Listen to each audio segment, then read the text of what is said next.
Radhe Radhe everyone. Today we discuss the point number 3. Other formalities to be complied within certain cases. Complied का मतलब यहाँ पे है obey करना, मानना. कुछ केसेस में कुछ फॉर्मेलिटीज़ को मानना ही पड़ेगा, ये लिखा हुआ है. अ कॉन्ट्रैक्ट में भी रिटन और स्पोकन. एक कॉन्ट्रैक्ट या रिटन में हो सकता है या स्पोकन में. As to legal effects there is no difference between a written contract and contract made by word of mouth. कोई डिफरेंस नहीं है ना रिटन कॉन्ट्रैक्ट में और वर्ड बाय माउथ में, इन दोनों में कोई अंतर नहीं है. But in the interest of the parties the contract must be written.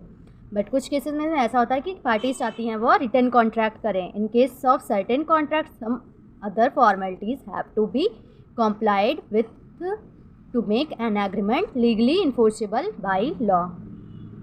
कुछ केसेस में जो कहता है कॉन्ट्रैक्ट वो में कहता है रिटन कॉन्ट्रैक्ट करना ज़रूरी है, तभी वह इन्फोर्सेबल होगा. For example contract of insurance is not a valid except as a written. Contract of insurance सिर्फ रिटन ही कॉन्ट्रैक्ट में एक्सेप्ट होगा, वैसे नहीं एक्सेप्ट होगा, रिटन में होना चाहिए. Further in case of certain contracts registration of contract under the laws which is in force at the time is essential for a valid contract. एक वैलिड कॉन्ट्रैक्ट तभी होगा कुछ केस में जब वो रजिस्ट्रेशन हो उसमें, जैसे कि केस ऑफ इमूवेबल प्रॉपर्टी कौन जो एक इमूवेबल का यहाँ मतलब जो एक जगह से दूसरी जगह तक नहीं जा सकती है. सर्टेनिटी ऑफ मीनिंग, यहाँ पे सर्टेनिटी मतलब कुछ होता है. जो भी दो पार्टीज आपस में कॉन्ट्रैक्ट करी उसका कोई मतलब निकलना चाहिए. The agreement must be certain and not wagyu और इनडिफिनिट. जो एग्रीमेंट दोनों पार्टीज़ के बीच में हो रही है वो अस्पष्ट नहीं होना चाहिए और इनडिफिनिट नहीं होना चाहिए. Example number 8. A agrees to sell to be 100 tons of oil. There is no nothing certain in order to show what kind of oil was intent for. यहाँ पे ए सेल कर रहा है जो बी को टन्स ऑफ ऑयल, इसमें लिखा नहीं हुआ है कि वह किस टाइप का ऑयल सेल कर रहा है सरसों का या रिफाइंड ऑयल या वही सा भी oil. Example number 9.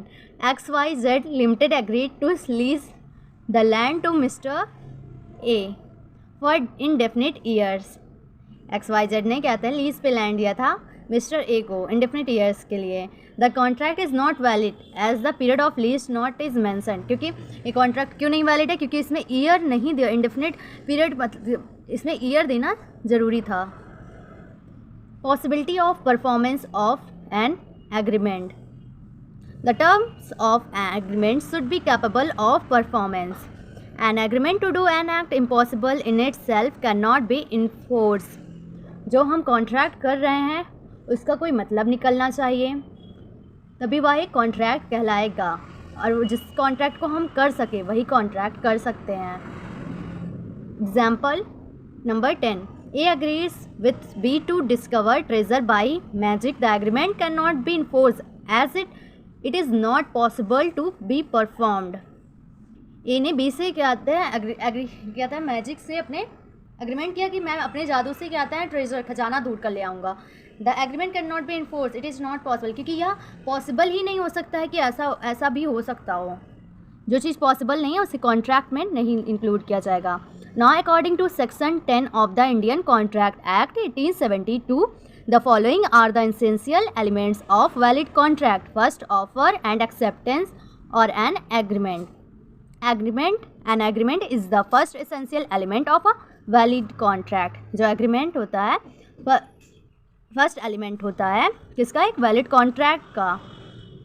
According to